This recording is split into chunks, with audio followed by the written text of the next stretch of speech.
But then in relation now to the fathers, he says in verse 21, Paul says, okay, fathers, he says, do not provoke your children, lest they become discouraged.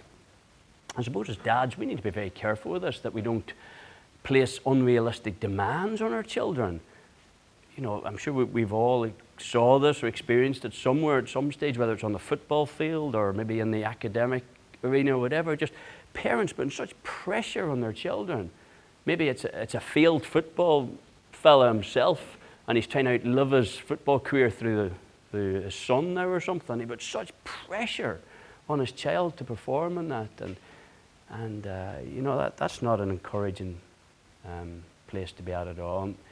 You're provoking your child. You're causing them to pull back, to be discouraged, and to get angry and bitter towards you with that sort of expectation. So he's warning fathers, don't do that. You know, encourage your children. Be that voice of encouragement for your children. And really, I suppose, you know, learn to, I suppose, just unpack the gifts and talents that God has put within your children and cause them to flourish up and to be who God's asked them to be. He hasn't asked them to be you. You know, he hasn't asked my sons to be me. He's asked them to be themselves. And may we learn as fathers to encourage them to be who God has asked them to be. And they can be very different to ourselves, and that's okay. You know, be careful not to be living our lives through the lives of our children. You know, unrealistic expectations and that.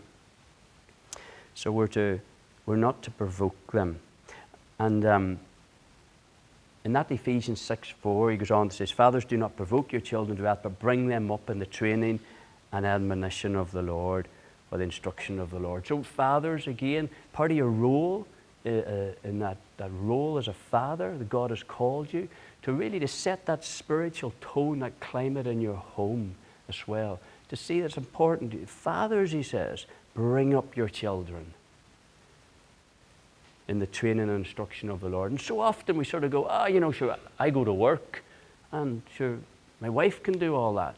And yes, we share it out equally, but I'll tell you, don't hand it off and say, well, that's the wife's job. She'll look after the children. No, he says, fathers, you need to rise up and oversee this as well. And so that's important for us as dads to remember this. Dads, we have a role here for our children. We should be the ones encouraging the prayer. We should be the ones saying it's time for a devotion now in the home. We should be the ones leading this, not expecting our wives to come to us and say, oh, darling, do you think should we have a time of prayer? It's like, no, we need to be the initiators of this. This is our role as men, to rise up and to do this, to bring up our children in the way of the Lord and that.